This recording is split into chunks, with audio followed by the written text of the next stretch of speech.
Gaetz, the biggest firebrand inside of the House of Representatives.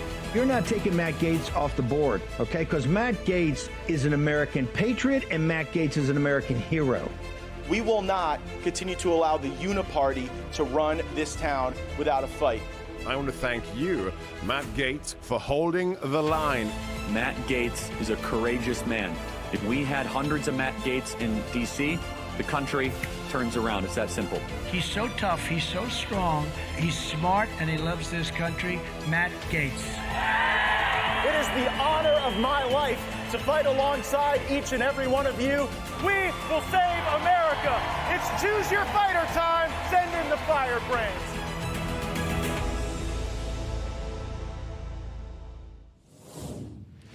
Welcome back to Firebrand. We are broadcasting from a chilly room 2021 in the Rayburn House office building here in our Capitol complex in Washington, D.C. It is not like my beloved Florida up here.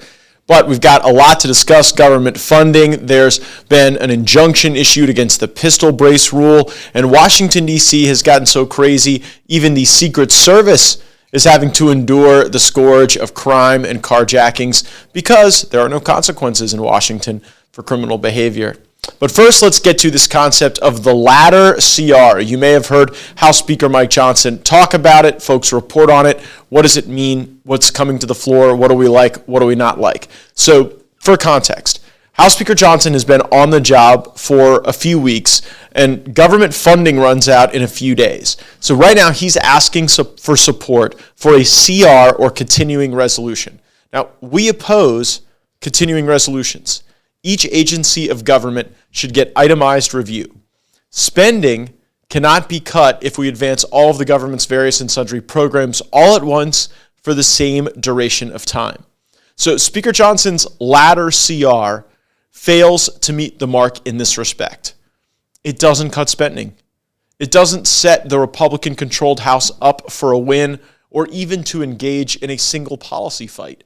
It's more of Pelosi's policies and Biden's spending.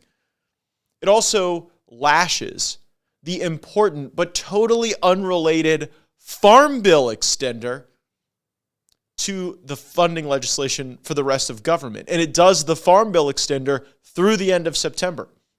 Now, I think we need a Farm Bill.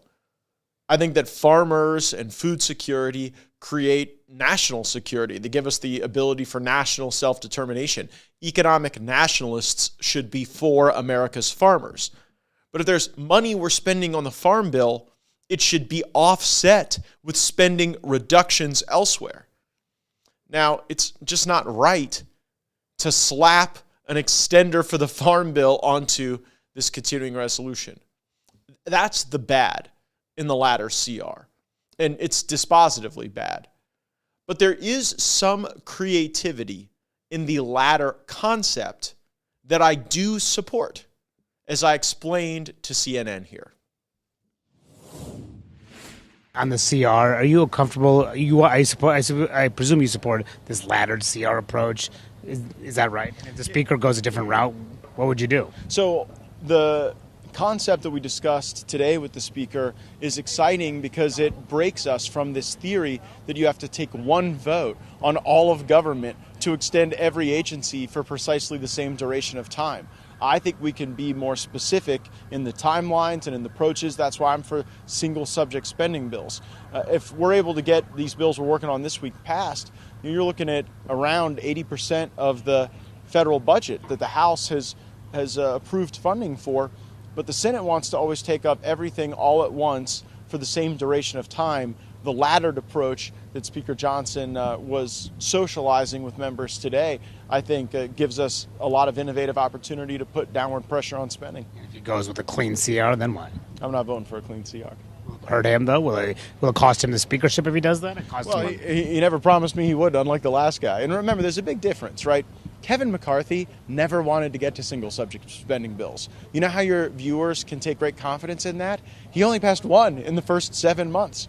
Mike Johnson passed one in the first 36 hours, and we've been rolling through them. So I think there is a willingness to give a little more grace to Speaker Johnson than to Speaker McCarthy because he was fiddling as Rome was burning. I think Mike Johnson is trying to build us on a path to more fiscal sanity, and we want to support him in those efforts.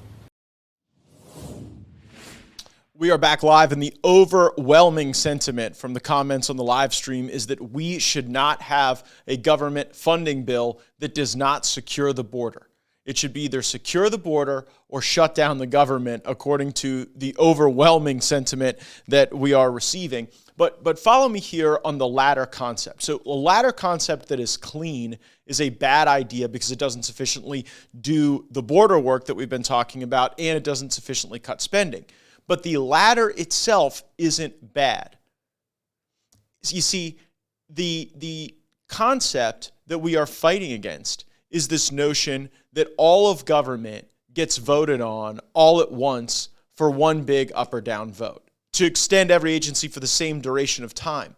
With a ladder, the good news is that you're able to cleave the important stuff that we all agree on that's bipartisan, paying our troops, paying our border patrol, ensuring that people still get their IRS refunds and their Social Security checks. You do that, and then you set on shorter ladders different features of government that have to have itemized review.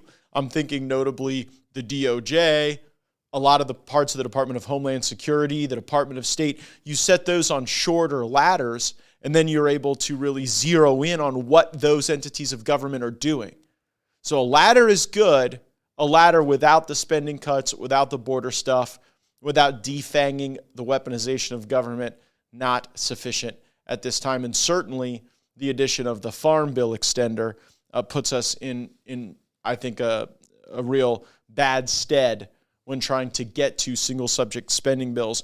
One reason this is so important, we've just gotten fresh off of a report from House Budget Committee Chairman Jody Arrington, a ratings change from Moody's Investor Services. This from New York on November 10th. Moody's today has changed the outlook on the government of the United States of America's rating to negative from stable, and affirmed the long-term issuer of senior unsecured ratings at AAA. The key driver of the outlook change to negative is Moody's assessment that the downside risks to the U.S.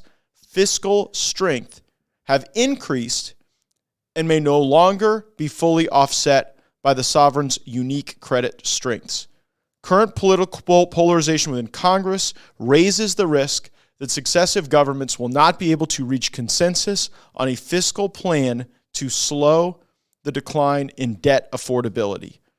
The sharp rise in U.S. Treasury bond yields this year has increased the pre-existing pressure on U.S. debt affordability.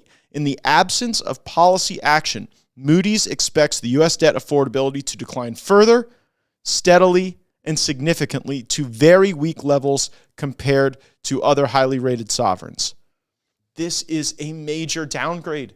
Moody has taken the United States of America from stable to negative. And the reason is because we don't have our fiscal house in order, because our debt is going to become increasingly unaffordable. We're going to be paying $1 trillion in interest on the debt. We're already over $900 billion. We're under $900 billion for the whole Department of Defense budget. These are devastating consequences at a time when, of this $33 trillion in debt, we're going to have to refinance that debt at higher and higher interest rates because of the government spending, because of the Biden inflation, because of the decisions from the Fed. So this makes life unaffordable. It makes borrowing money impossible for people when America as a whole is seeing this downgrade as a consequence of our inability to constrain spending. Mr. Speaker, we must cut spending. It is not enough to slow the rate of growth. We have to cut spending, and we see that we will pass along a diminished America if we're unable to achieve that. There's another story that I have to reflect on. Over the weekend, former House Speaker Kevin McCarthy had a therapy session with CNN reporter Manu Raju that was videotaped and then published on CNN's Sunday program. And like in many therapy sessions, the former speaker had a lot of things to say about people who he thought were mean to him. Take a listen. If you ever listen to Vern Buchanan when Matt came into office, Vern is the dean of Florida, and he went around with each person, what would you like to achieve to help them? And people would talk about things in their district of what they wanted to achieve. Matt's goal was, his goal was to be the TV congressman. And they came back and they kind of laughed and said, is that seriously what you want to be? He said, yeah, the TV congressman. That's what he wants to be known for. I think Congress is too important, and the issues are too big to focus on such small things that Matt tries to. It's more a division, and it's focused on himself. That was former Speaker McCarthy, who has done considerably more television interviews than I have. Matter of fact, he was the TV speaker in the absence of substance. And you will recall on this program, time and again, I said that whether or not McCarthy faced removal was entirely within his hands. All he had to do was comply with the agreement that he made with House conservatives in January. He chose not to do that and now believes that his removal was a consequence of television or worse. Take a listen to this alt explanation from the removed former speaker. Those 8 members who you've referred to as the Crazy Eights and the like, after they elected Speaker Johnson, they were crowing about this. They were. What did you think about that? Well, it just from a serious point of understanding governing. Look, I'm a conservative who loves to govern. I don't believe them to be conservatives. There's a different rationale. It's driven by Gaetz, who it was all based upon an ethics complaint that happened in the last Congress. He would throw his country away to try to protect himself from what would come out as the truth. For those others to go along, I don't quite understand. I think it's more personal. If the ethics committee never does anything to Gaetz, then Gaetz was successful in stopping probably what rightfully should come to him. But going through the 3 weeks and then taking down Steve Scalise, Jim Jordan, Tom Emmer, all people who are really prepared to do the job. That was frustrating for me. We are back live, and it is hard to ever present to you a clip that would have more projection than what we just showed from Speaker McCarthy.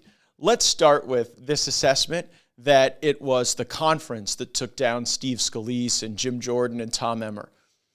Steve Scalise knows that it was Kevin McCarthy who blocked him. That's why Steve Scalise did so much to ensure that we were able to elect Mike Johnson, even though Kevin McCarthy was attempting a comeback. So Emmer, Jordan, Scalise, you see, it didn't matter who it was, and it didn't matter what the ideology was, conservative, moderate, liberal. McCarthy was just working to try to sabotage everyone, and he couldn't figure out a way to sabotage Mike Johnson. And then he says this is all about some sort of ethics issue that I have. I'm just an ethically challenged person. It's not that Kevin couldn't keep his deal. Well, what's the explanation for everyone else then? Did the 7 other people who voted with me also have ethics problems when we removed McCarthy? Or how about in the final vote before Mike Johnson was ultimately designated, when Kevin McCarthy had done everything to summon his lieutenants and marshal the last bit of loyalty people might feel to him for all the special interest money he distributed to them. And McCarthy got 43 votes. So the 150 plus other members of the House Republican Conference in the final stead refused to back Kevin McCarthy. I don't believe all of them had challenges with ethics. I think it was McCarthy's own ethical problems that led to his downfall because the guy couldn't tell the truth. And he went and squawked on in this therapy session about how Nancy Pelosi had let him down and she promised him he would never do this. Kevin McCarthy couldn't tell the truth. And because of that, no one trusted him, and a sufficient number of people were willing to remove him. And now we must move forward. So I know that in the stages of grief, there's denial, anger, bargaining, depression, grief, and then ultimately acceptance. And so our thoughts and prayers are with the former speaker as he works through the stages of grief. I think we're in anger now. We had to get past denial. There's big news for gun owners that I want to report to you. And as you recall, we've been fighting against this unlawful, unconstitutional pistol brace ban that the Bureau of Alcohol, Tobacco, and Firearms has put into place in the absence of any law passed by the representatives and signed by the executive. I pointed out how pistol braces were not in any way dangerous to regular folks in this recent hearing before the House Judiciary Committee. Take a listen.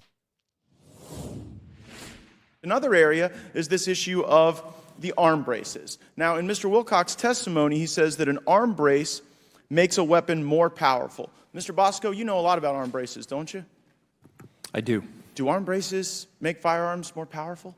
They do not. They do not.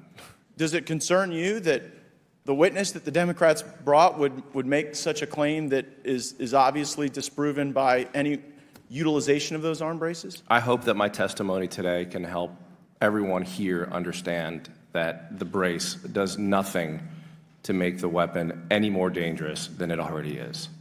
And so when you've got the ATF going beyond their authority, collecting 252 million records that they have to destroy, well, that can just be explained because they're doing their best. But when Americans get inadvertently converted to felons because the ATF has exceeded their authority, there is no such grace for them, is there, Ms. Swear?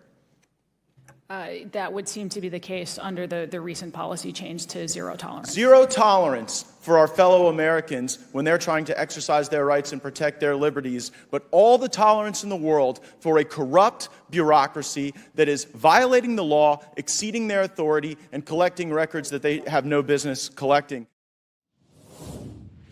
We're back live. So we had that hearing with some of these folks to talk about the pistol brace rule. And we now get this report from Breitbart. Federal judge blocks ATF's pistol brace rule, describes it as unlawful. Judge Matthew J.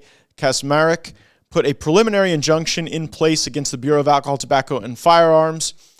They deemed the rule unlawful. One of the plaintiffs in the case is Gabriel Chauster, who deployed overseas in the War on Terror, was ambushed in Minneapolis and shot 15 times, then spent 85 days in the hospital. He uses a stabilizer brace to help him shoot his gun. Another plaintiff, Sean Kroll, is big into recreation and self-defense. He uses a stabilizing brace because it makes his firearm safer. This case is Brito, B-R-I-T-T-O, versus ATF. It is currently in the Northern District of Texas.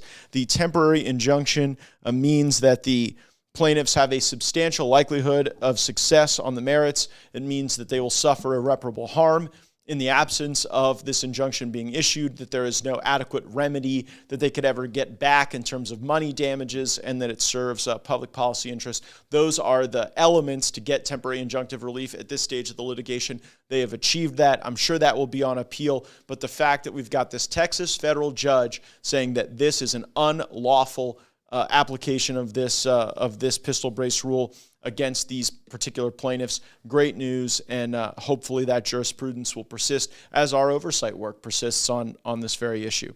We also have an interesting story about our nation's capital. We've been detailing to you the decaying conditions here, the rampant homelessness and crime and just debauchery that seems to be at the envelope of this great celebration of America that our capital ought to be.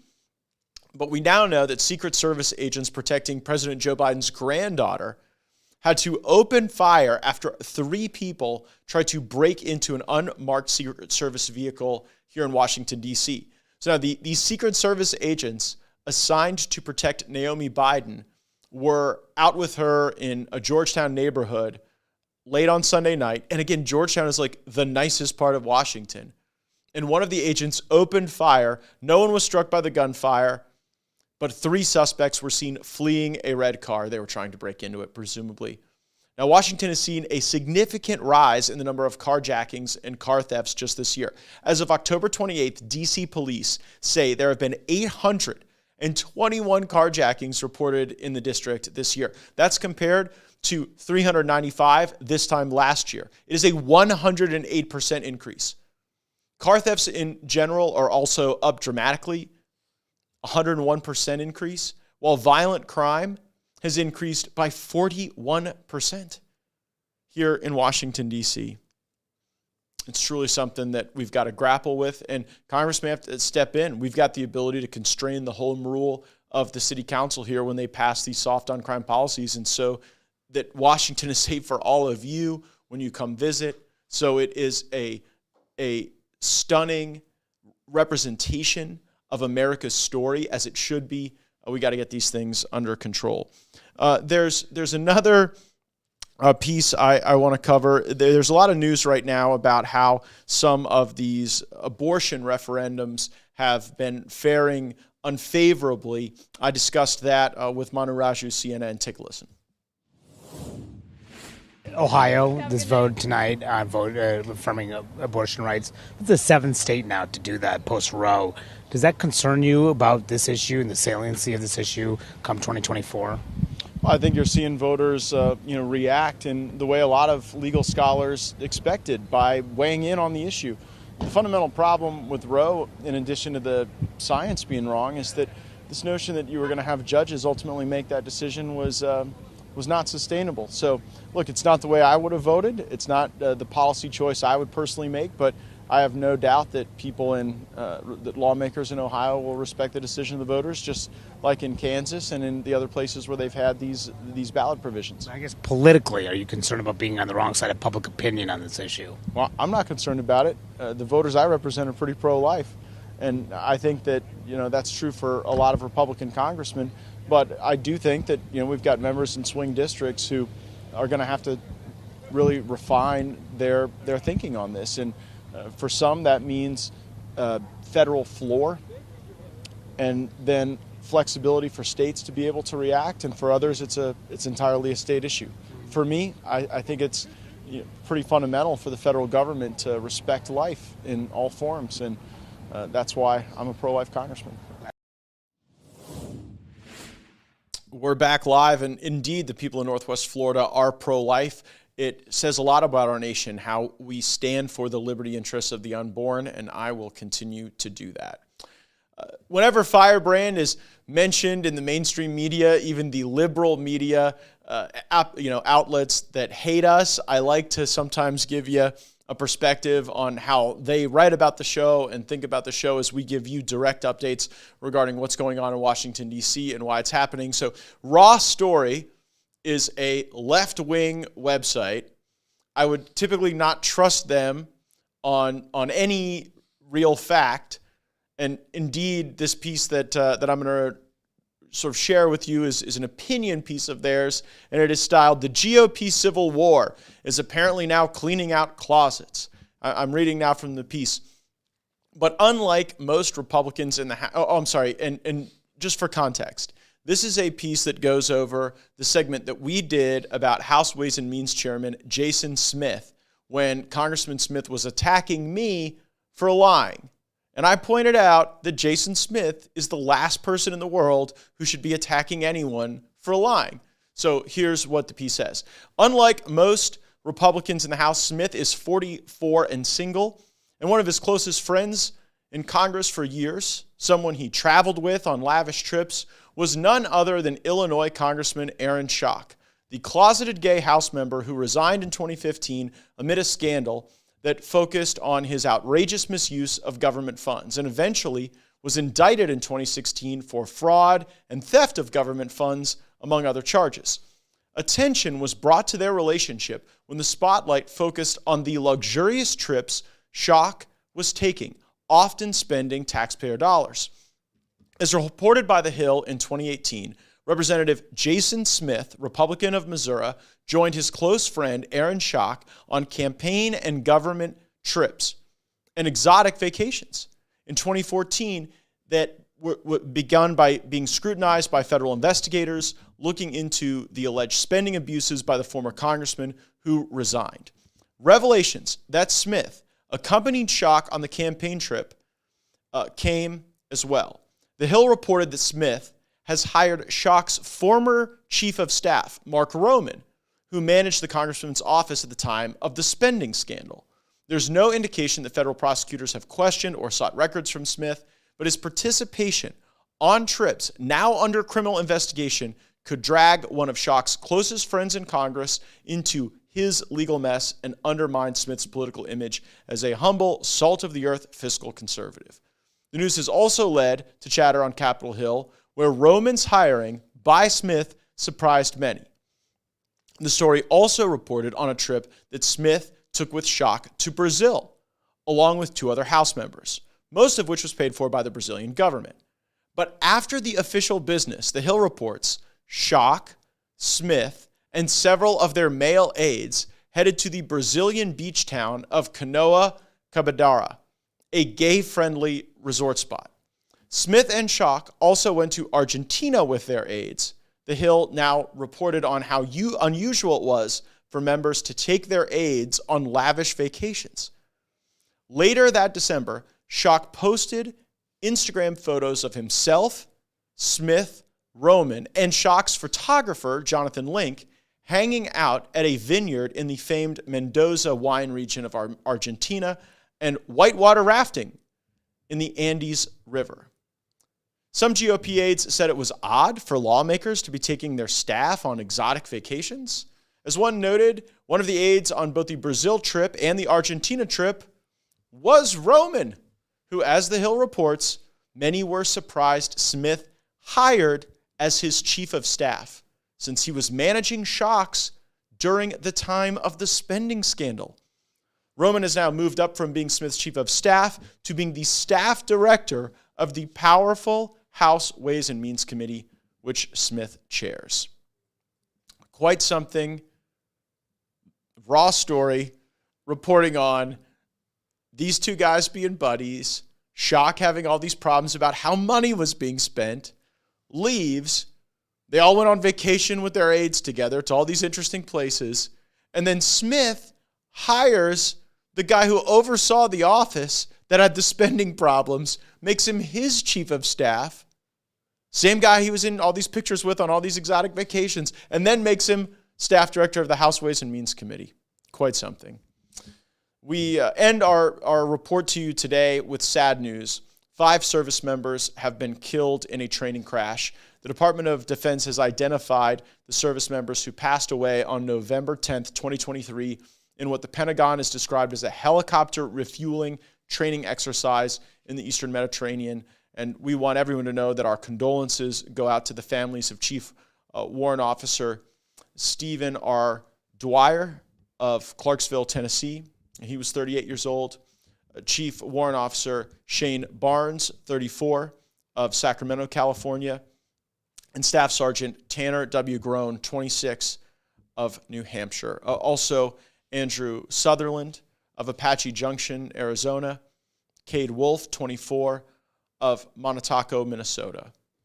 Certainly never in the field of human conflict was so much owed, so many to so few. That from Winston Churchill, and certainly something on our minds as we think about those 5 patriots, those 5 heroes, their families, and all who cared about them and loved them. Make sure you're subscribed to our program with your notifications turned on so that you get news coming out as we proceed on these government funding battles, on these battles against Washington corruption, and certainly battles for our service members and those who enjoy their Second Amendment rights. Appreciate you being here. Roll the credits.